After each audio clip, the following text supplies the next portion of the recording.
Hello, and welcome to my Conf42 talk on continuous feedback and OpenTelemetry. If you're not familiar with the term continuous feedback, I promise you I didn't make it up, and I hope that by the end of this talk you will have a firm grasp of what it is and why I think it's absolutely important for developers to master it. Now, just a few words about me. Most of my background is in development. I've been a developer for over 25 years. Throughout that time, I've been pretty obsessed with how to create the right development processes. And I've seen a lot of situations where we're doing things pretty wrong. And one of the things I did notice was that even when we were following best practices and kind of developing according to the latest GitOps processes, doing continuous deployment, we were missing something in that loop. And that particular something is what I want to discuss today. Now, I've been a developer for 25 years, and one thing I can say is that coding practices really changed throughout that time. So those of you who are old enough to remember, this was our GitOps process back in the days. Like, we basically took whatever release we managed to stabilize, we burned it on CD, and we gave it to the guys across the hall called the QA department, and they would test it, sometimes give us back some errors to fix, and eventually this would get deployed. Now, obviously, this isn't the case anymore, and as of yesterday, at least, developers have much more involvement in how to test and validate their code. So your job as a developer doesn't end when you finish the coding part. Usually you at least write some unit tests, integration tests perhaps, and then many developers are also very involved in how their code gets deployed. So that means that to be a kind of a full stack, whole product developer, you need to worry about Helm files and Terraform as well. But the question remains, and I'm going to leave that out there for a second, and we'll come back to that point. And this is a really pivotal point, which is what happens next.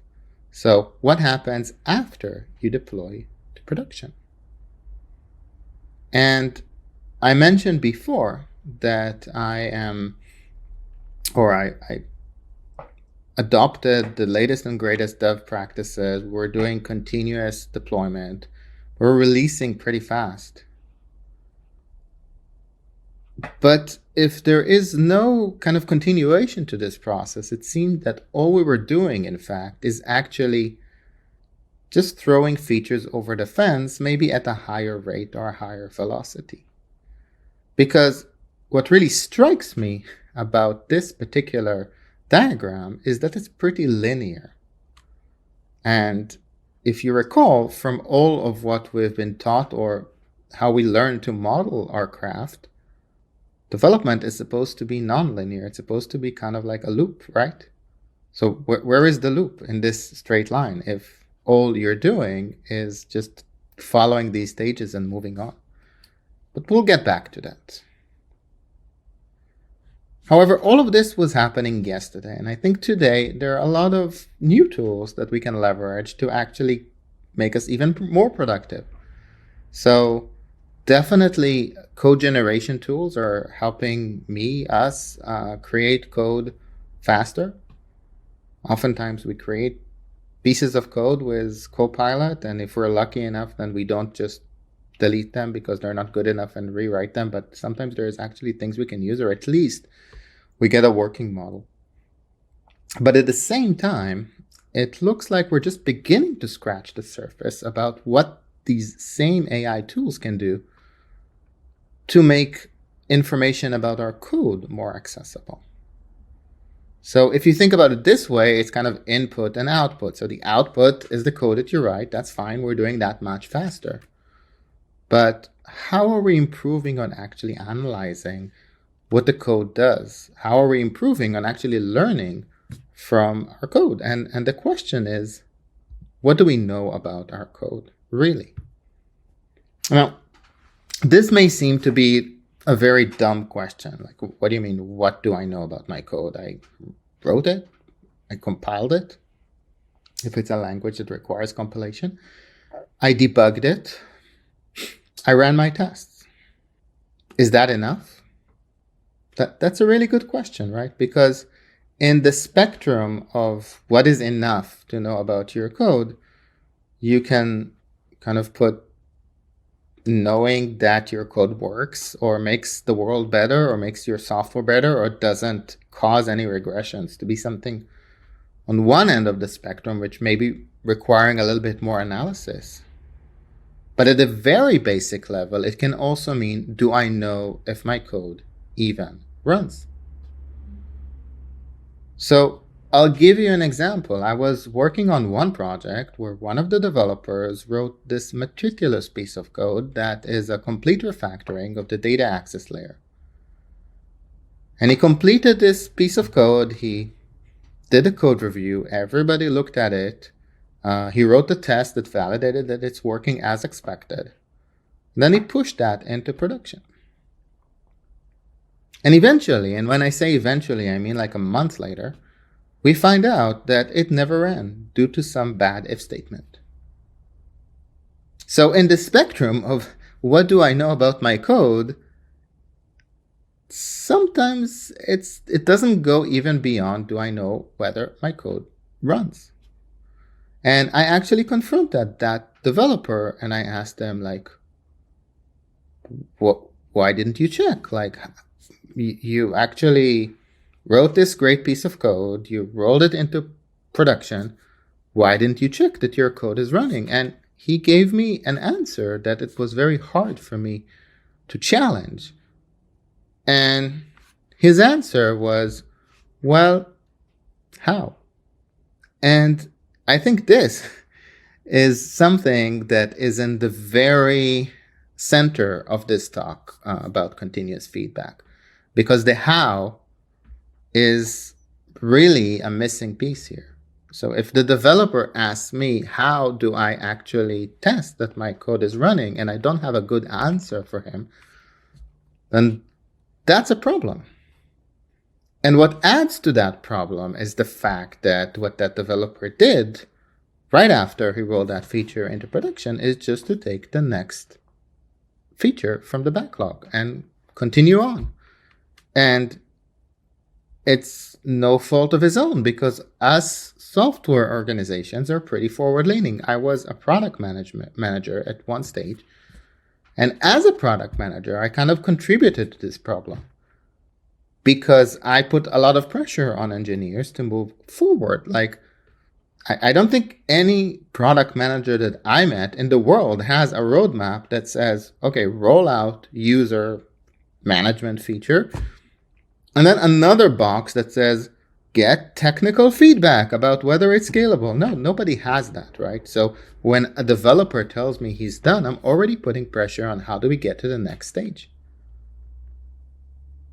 And this creates a gap, both in the code itself and in what we know about it. And when we don't understand our code, when we start pushing features into production and only discovering later that they're lacking or that we didn't quite get things right, then we end up troubleshooting. When we troubleshoot in the middle of the night a problem in production, it's because we don't know how our code works and performs. Now, this is a problem. And in some teams, this escalates to the point where it's actually interfering with regular work. I worked in one team where we were actually using the phrase BDD, and I don't mean behavior-driven design, I mean bug-driven development, because all we were doing is actually chase the bugs that we were introducing by just, quickly throwing features over the fence, or in this case, rolling in features without getting any feedback about how that actually works, about whether our code is good or bad. And this feedback doesn't need to exist in production. We can actually get a lot of feedback from our code much before. So I will give you an example of that. And this is, I'm the last person to believe a 10x engineer exists. I actually think engineers are very versatile and usually are they have different traits that mesh together to create maybe a 10x team when you have the right combination of skills. But in this instance, I was working with a team of about 10 people. And one of the developers really stood out to me as a 10x engineer. And he did something amazing. He also did something terrible that I wouldn't actually recommend anybody to do. And here's the story. He was working on a feature. He was working on some kind of a refactoring and adding features to a batch job that was doing data processing. And as he was working on that, he decided to do something strange. And I witnessed that, or I was kind of exposed to that when I was looking at the logs. And I started seeing rows upon rows upon rows of numbers appear. It was completely spamming the application output. And it was something like 30, 40, 60, 50, 30, 40. Kind of looked like the screen from the Matrix. And obviously I confronted him about it and asked, like, why are you generating so many numbers to the output? And he said two things. First of all, that he was sorry that he checked it and he was working locally on some customer database or customer-like database. And here is what he was doing. He was actually, as he was working, keeping track of how much time each iteration of this batch job took. And somehow, in his peripheral vision, in his kind of spider sense that he had developed, he was able to discern whether the numbers were going a little crazy, whether it was like too many 70s and 80s or 90s, and too little of the 30s and 40s that he expected in milliseconds. And whenever that happened, he knew that the code that he was adding all the time into the code base and adding into the loop was actually degrading the application performance. Now, first of all, I do not recommend this practice, but second, I think that this is a great thing that he did because unlike the other 10 developers in the team, he actually cared enough, he had that sense of ownership in order to check, to validate, to continuously try to get feedback about what he was trying to do. And in fact, if we kind of examine where we have feedback and where we don't have feedback, so sure, when we develop, we get some feedback because we can debug our code and we can see it working.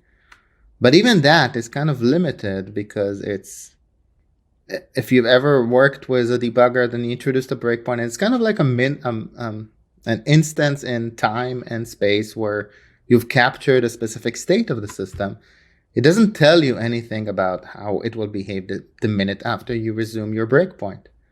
And the same goes for tests. Tests offer a very limited pass-fail results, but they don't really tell you anything about how the system behaved during the test, which is maybe the more interesting part.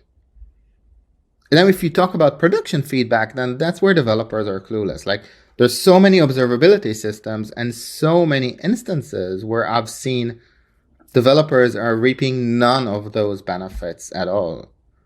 And it through no fault of their own. I think for generations, software generations, APM softwares kind of evolved towards IT, SREs, DevOps, and less towards developers and their code.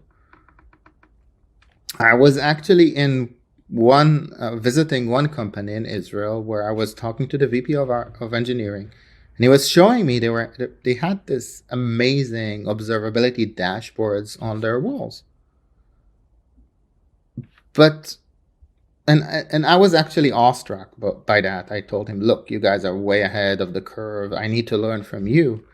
And he said, well, I'm not so sure because I just had an interview or a review with one of the engineers on the team, and what he said was they actually believe these dashboards were just screenshots. So it seemed that for some organizations, for some engineers, the point of observability is to create dashboards or to support production monitoring rather than integrate them as feedback towards the developers. And I was kind of surprised by that, and kind of not, because at the same time, I've been feeling the same pain again and again in all of those examples, from continuous deployment lacking that one piece of feedback, through developers not knowing if their code was even running, to developers resorting to very strange solutions just to be able to be capturing what their code is doing even while in dev. So I went back to kind of the source, where we kind of always like to model, and I have to be frank, by now I've kind of completely, this analogy of the DevOps loop has completely worn itself out. I think we need to find a better one, but for lack of one, let's stick with this model, ancient as it is. And if we look at the DevOps loop, we can notice something really alarming about it. Because, and by the way, this is just an image, like I think it's one of the first images that you get if you search for DevOps loop on Google Images. And one thing you'll notice here is that there's so many tools attached to each stage of the feedback loop. So we have plan, build, CI, deployment, all of that. Sorry, the dev loop, it has a lot of tools associated with it. But smack in the middle of this diagram, we have this actual portion that says there's this segment that says continuous feedback. As I mentioned in the beginning of the talk, I didn't make this up. It's not something that I came up with. It was there all along. But you will notice an alarming lack of any tools associated with it, except for some reason for Salesforce, which of course has nothing to do with continuous feedback from operations to planning. Well, maybe it does if you look more from a product manager's perspective. From an engineering perspective, it's not related. So we have this hole in the middle of our DevOps loop that is actually causing all of these different symptoms. And the question is, how do we actually solve it? How do we actually bridge this gap? And going back to these two examples that I mentioned, the developer that didn't know if his code was even running, and evidently it didn't, and the developer that had to use these primitive tools to actually try to use a spider sense to discern if something was off as he was writing the code. What is the actual technology that can help us solve this? And to go back to the way practices are changing, we talked about how we can use AI to generate code. What is the equivalent that we can use here? So this is a perfect segue to start discussing OpenTelemetry and why it is important. So one thing I would say about OpenTelemetry is that it is not revolutionary. It is more evolutionary. It is the merging together of two standards, OpenCensus and OpenTrace. It didn't bring anything groundbreaking in terms of the technology. But it did bring something else that's really groundbreaking to the software development industry. And that is that everybody agrees on it, because that didn't exist. Never before has there been such a gold standard for observability. Why is that important? Because it's open, because it's accepted by everyone. And that means that all of the libraries that you all are using, and it doesn't matter if you're using Java or you're using Python or you're using Go, it doesn't matter if you're using Fast API or if you're using Echo or Mux and Go, or if you're using .NET with ASP, .NET MVC, or if you're using Spring in Java. If you're using Kafka or RabbitMQ, if you're using Postgres databases or MongoDB all of these libraries have already introduced support for OpenTelemetry because it was a simple choice to support that standard. But why is that important? Because that means that all of the data that you need to make all of these decisions, to understand how the code is working, to know that it's working correctly, to know that you haven't introduced a regression in dev, test, and prod, all of that data is already there. It's just a matter of like flipping a switch, turning the light on, because the minute you activate OpenTelemetry, and we'll take a look at an example in this talk, which is based off of Java. But the minute you activate OpenTelemetry, you already have access to a lot of data. Now, I've been in many organizations where, all of these things were very important to us, and we treated it like a project. We have this observability project, and we needed to prioritize it, and we needed to create backlog items for it. And it was always less urgent than other things, and the technical debt just kept piling up. This completely obliterates that problem because we no longer have this issue where we need to do something. You don't need to make any code changes in some languages to just activate it. And the problem may be transformed from having too little data to having too much data. But we'll talk about how to solve that, because having too much data is an easier problem to solve. So in the context of today's talk, I'll be talking mostly about tracing. OpenTelemetry does offer other integrations with metrics and logging and the ability to actually triangulate these three. But in this case, I'll talk about tracing because I think it's a much undervalued and underused technology that developers can reap a lot of benefit from. So to maybe start off, I want to explain what tracing is and why it is so important. Apologies if this is already familiar to you, so just a refresher about traces. So traces are essentially an anatomy of a request. They tell us what our code is doing. If I look at an API call, and in this case, this is a Spring Boot application, I have an API that uses Java Spring. It does a lot of things. It then goes and makes an external call to an API, and it uses Hibernate to use a database driver to talk to Postgres. All of these things that happened when a request gets handled, and this can extend to other microservices. This is why it's called distributed tracing. So we can follow along as the request gets handled by multiple microservices. But this entire kind of flow we call a trace.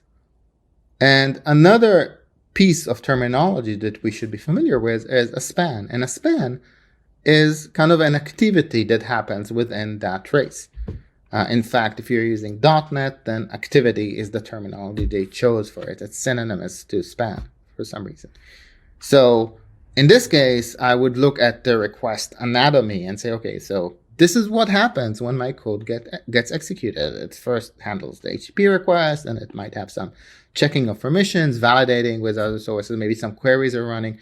Each of these is a segment in the trace. And this kind of gives me a breakdown of exactly what occurred when my code was invoked. This is exactly what would tell me if when somebody was running my new refactoring of the data access layer, my new code was actually triggered.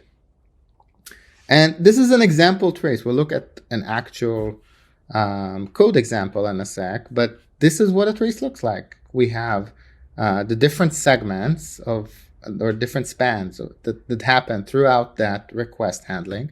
We have things like queries, and we'll actually see that we're able to go down and see all the way to the actual query that was running.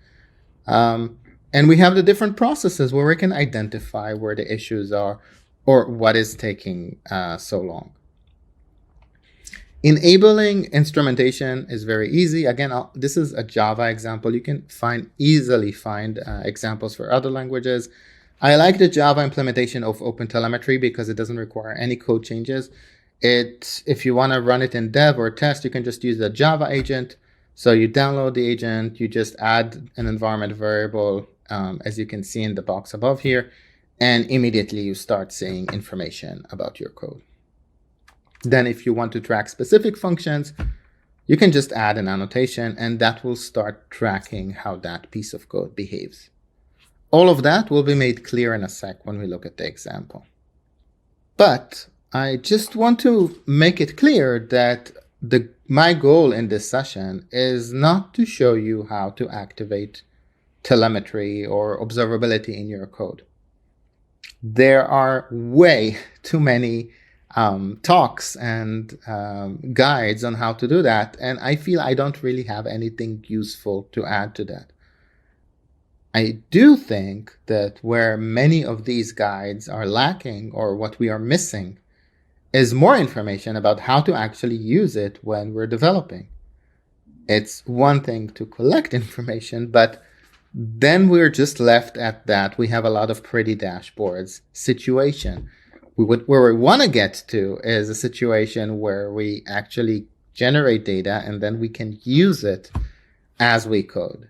So I'm going to show you a quick example in my IDE, and then we can take it from there and see kind of where does that leave us, and is that enough? What else do we need to actually make the process better? In the course of this demo, I will use Jaeger, which is an open source tool. And in fact, everything that will be on this tool will be on this talk will be either open source or free tooling. So there are no commercial tools that I'll use in this talk that actually require you to pay money to use. We may have some time to talk about Grafana and Prometheus open source version. We may not. And I'll also show you a library that I'm working on called Digma, which is also a free library that you can use as developers to maybe make use of that data. So without further ado, let's open the IDE and stop looking at slideware and maybe start looking at code for a change.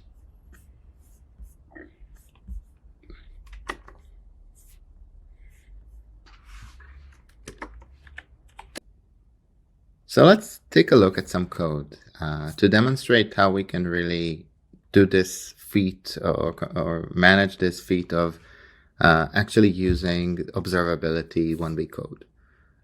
I've opened a familiar project for every Java developer out there called the Pet Clinic project. It's kind of a go-to sample for the Spring Boot framework.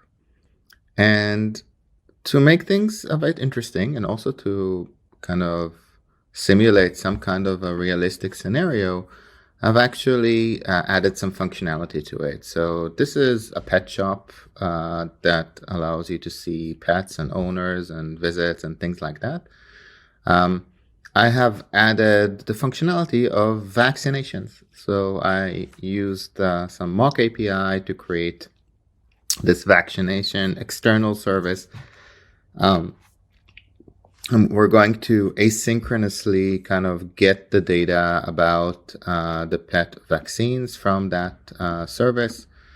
And we can see we created this adapter that actually does all of the work of actually kind of retrieving the object. We've also extended or added a table to the database to keep the vaccination data. And after working on this feature for a few hours, I'm kind of proud to say that it seems to be working. Let's take a look at what it is. So you may notice some text here. This is because I've actually enabled OpenTelemetry for this project. Again, if you want to see how to do that, go to continuousfeedback.org. This is where I have all of the kind of OpenTelemetry 101 things that I'm not touching on in this talk. I've set up all of the links so you can very easily follow. And let's take a look at what this pet clinic project looks like. So I've started my app. I can see pretty straightforward interface. My own small contribution was to add the vaccination status. And that means when I look at a specific owner, I can see whether they need a vaccine for their pets, which is awesome. And I can also add a new pet, which now will also include the vaccination data, or kind of trigger a call to this vaccination service to get the vaccine information for this pet. So let's add Lucky the dog.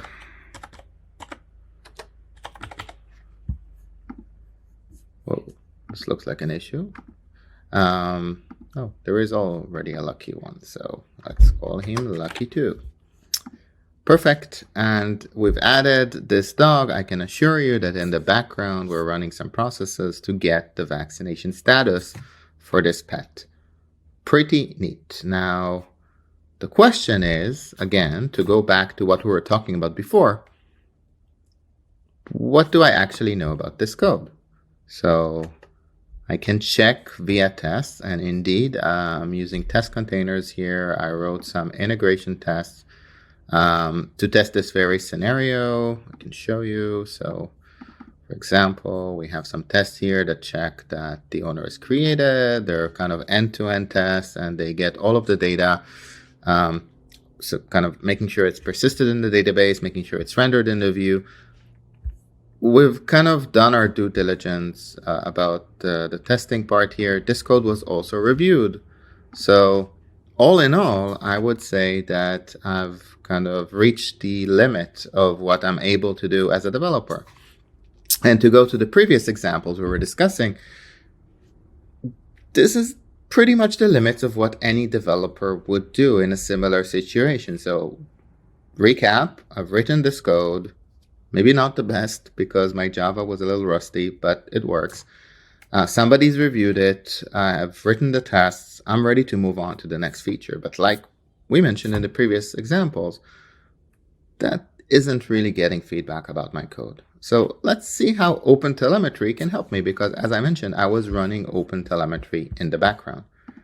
So the first tool I'm going to use is an open source tool called Jaeger. And Jaeger is just a simple tool to visualize the traces that I've been collecting while debugging and running this code. So I'm going to open up the Jaeger interface, and this is just a container that's running on my machine.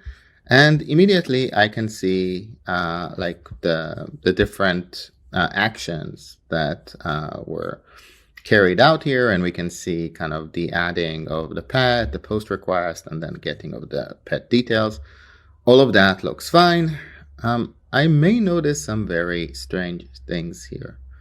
The first thing is that the number of spans, and remember span is like a segment inside the trace, is exceedingly high. This is 256 spans, it's 164 spans. That's quite a lot for a request of adding a new pet. And we can drill in to see exactly why that is and what was going on here. So the first thing I may notice, and I'll make this a little bigger, but if you are familiar with ORMs, then this particular pattern will be familiar to you.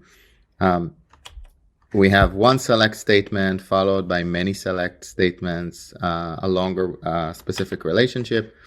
And this is usually an indication that there is a select n+1 issue. And I can kind of go in a little deeper and actually see what the queries were. And if I take a look at that, I will see that there is indeed, because of the lazy loading of the objects, an n+1 issue. In here in dev, it's not that problematic, but you can imagine if I had a lot of visits, then the problem would escalate.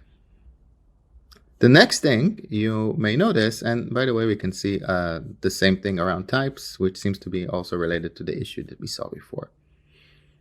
But what I completely missed out on was these the amazing number of HTTP requests that are also happening here in the background.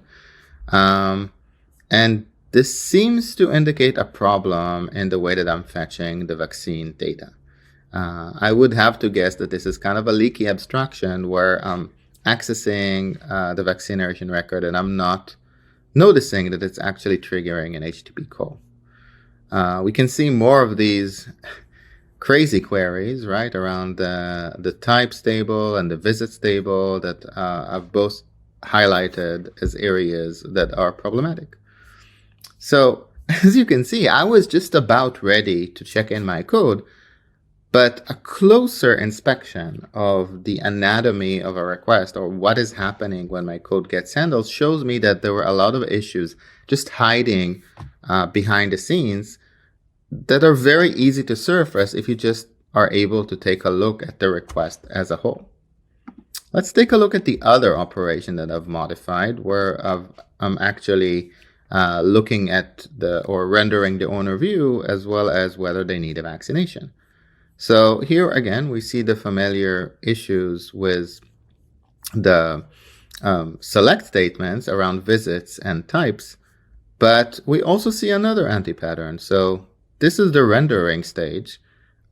We can see, by the way, all of this data without having changed our code almost at all. So all of these come from the built-in support that all of these libraries have for OpenTelemetry. So Hibernate has, Spring Data has support for OpenTelemetry. So we automatically get the repository operations. Here we have the Postgres driver, the JDBC driver actually reporting the queries. And here Spring itself is reporting that the rendering phase is happening. And then after that, we can see calls that are being made to my newly added table, the pet vaccines. And what that means is that in the view, we're accessing a lazy reference to an object and triggering queries during the rendering phase, which is generally considered an anti-pattern called open session in view. So all of these kind of new things that I found out about my code, I would categorize as things that are pretty easy to pick up on. They're not very complex, and you can detect them just by looking at a single trace. Now, the question is, will this be useful?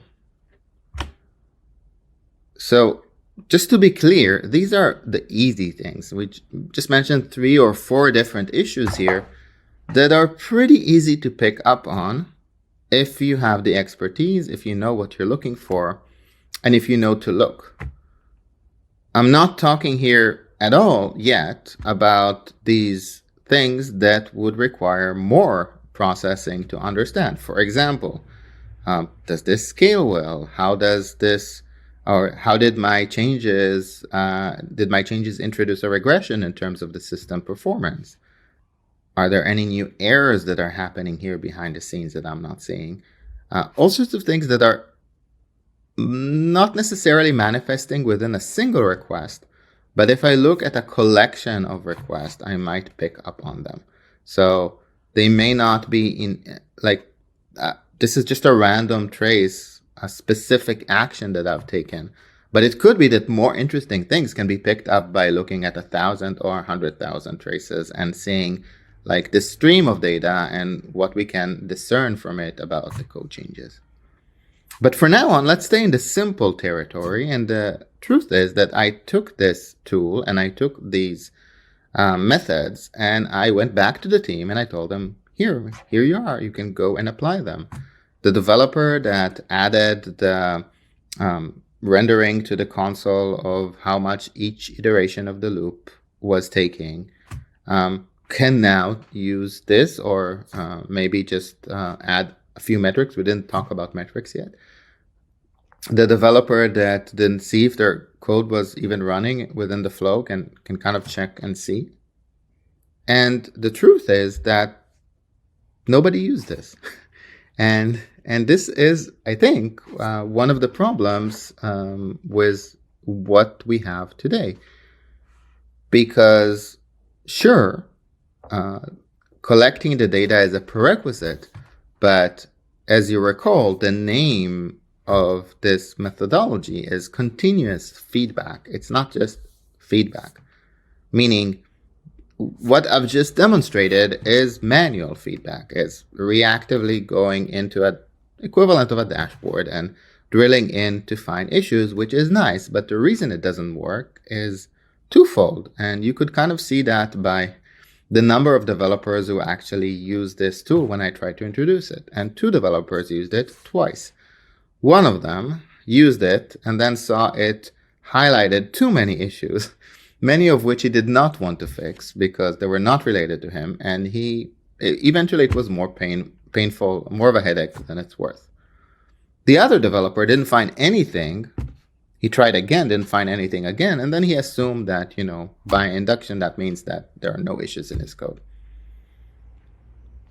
So the problem is, how do we take this information and make it a part of our dev workflow, make it continuous? And I'm kind of reminded of tests. And with tests, we kind of face the same issue where testing when they were manual, and I remember that phase in the DevOps cycle where there was no DevOps cycle, and we actually had to run tests manually upon, as a preparation for each release. And no developer wanted to be the one stuck with running the build of the test, seeing all of the red tests because nobody was maintaining them, and then going to fix them all one by one. That was a chore that everybody wanted to avoid. And only when tests became continuous, then, we were able to overcome that barrier, and people were kind of internalizing that tests are just a part of what you do when you develop. In the same manner, the question is, how do we get this data and make it automatic?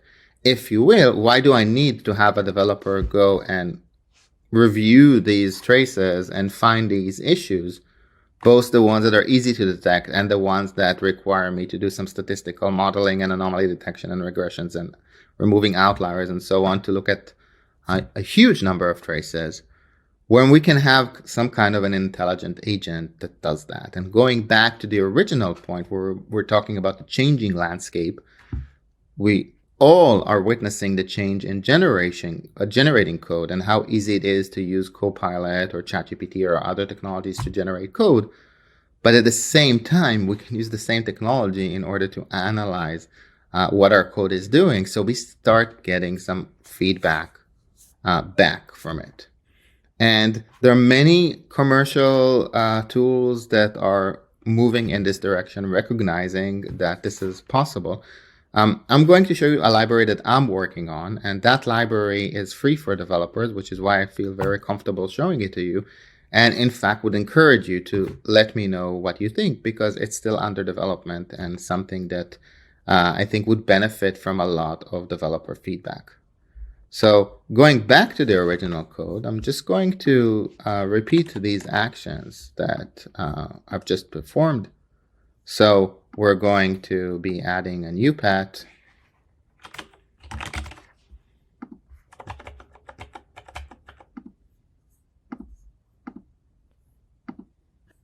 And then I want to see what that pet looks like for a specific owner. That's fine. Now, you may notice that in the IDE here, I see a green dot pop up next to a telescope icon, which is where I can see observability. So to get to that point, and in fact, to kind of streamline this entire scenario, all I did was install an IntelliJ plugin, a free one called Digma, which is the project that I'm working on. So what Digma does essentially is collect OpenTelemetry data and analyze it, and then show it back to you based on the analysis that it performs, similar to what we just did here when we reviewed the traces, but also going beyond to look at what happens across numerous traces. So I've installed Digma here in my IDE. This is, by the way, only supports Java at the moment, but we are expanding to other languages. And immediately what you can see is exactly all of the different actions that I just performed. I'm going to move this a little away so that you can see this better. So we can see all of the these actions that I've performed, the post request, the get request, and so on. And if I go to the post request for a second, and you can see, by the way, that there's some issues found here, I can start seeing a lot of things that are now plain and obvious. And I'm going to make this a little bigger so you guys can see. But basically, it's telling me that there's an excessive HTTP calls, which is exactly what we saw. We can kind of see a breakdown of what's going on. And because this is asynchronous, we actually never noticed that this was taking too long.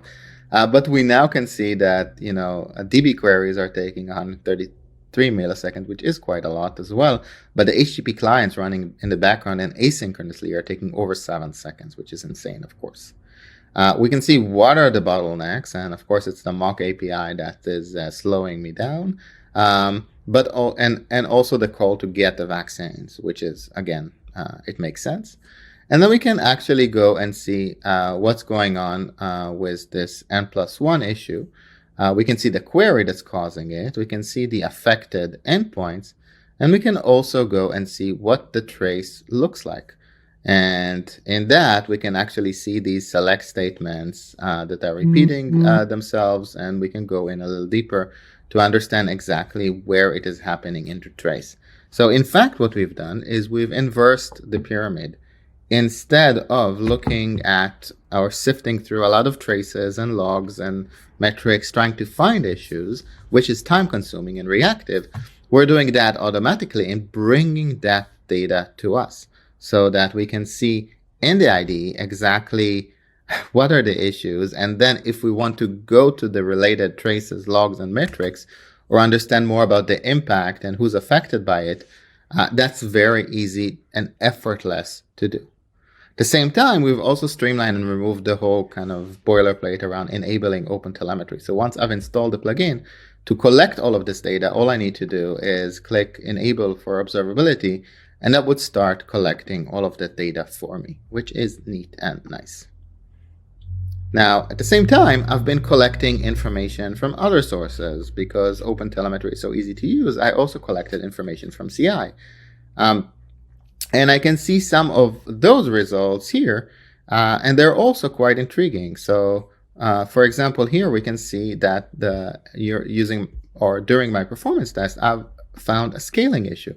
So this specific area of the code is actually scaling badly. And what does that mean? It means, and this again takes this a step further, to not only just look at the immediate suspects, which is analyzing traces and understanding what's wrong there, but this actually looks at kind of a whole lot of traces. And what the agent was doing here, it was just looking at concurrent calls and trying to find out whether whenever this code was called concurrently, whether it exhibited a degradation in performance and by how much.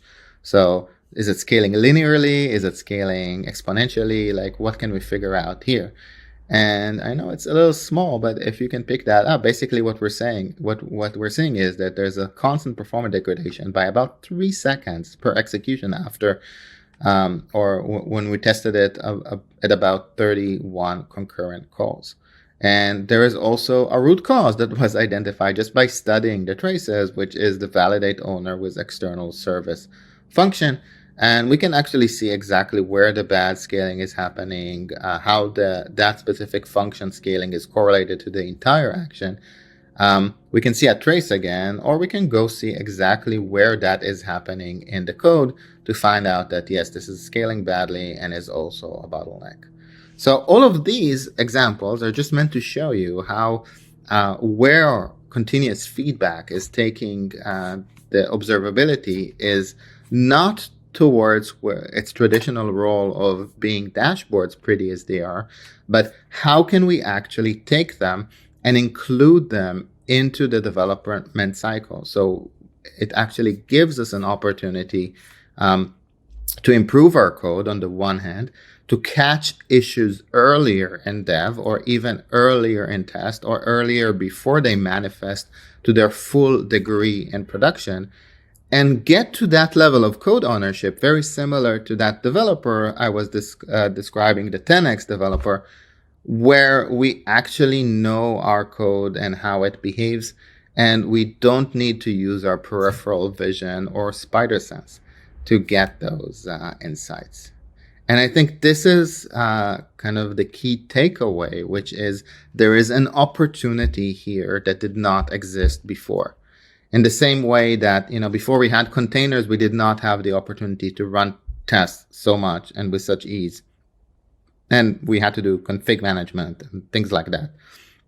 And today, we can use immutable infrastructure, and we don't need to worry about these things, and anybody can include integration tests very easily into their projects. In the same way, I think today the ability to both collect data, which is what we saw with OpenTelemetry on the one hand, but also to analyze it using, in this case, data science. Some of it is statistics, some of it is anomaly detection and analytics and different models that we're running here that are very basic, can still provide so much value. So that we can have a different type of development process that allows us to shine as developers, to assume more responsibility over our code, and to be that next developer. Now, practicing continuous feedback myself, I would really appreciate your feedback. So please do try it. It is free. If you happen to be using Java, you can just go ahead and pick it up from the IntelliJ marketplace. And let me know what you think. If you are using a different technology, or if you just want to experiment and not use this specific tool, I would love to hear from you as well. And that is why I created the continuous feedback website. And you can find it again at continuousfeedback.org. It's just a Notion page where I set up all of these links that I want to make sure that people have access to. And it just contains a lot of useful data.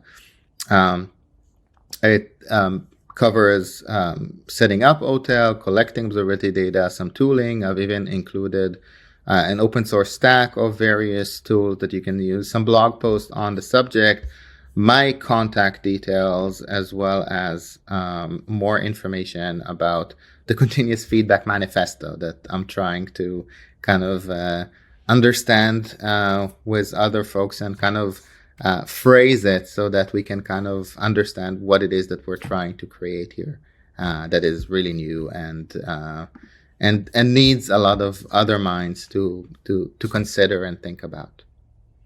Now, the last thing I want to mention is that I do have a Udemy course that covers these basics as well as some more about how to enable OpenTelemetry, work with it, what are the things that you can detect, and what are some anti-patterns you should avoid. If you're interested in that, please email me. My email is at you can email me either at roni.dover@gmail.com or my work email, which is rdover@digma.ai. Just email me there, and I will gladly send you a coupon with free access to that Udemy course. That's it. It was a pleasure to be hosted here on Conf42 to talk about what is only my favorite subject in the world. And again, would love to hear from you and provide more information.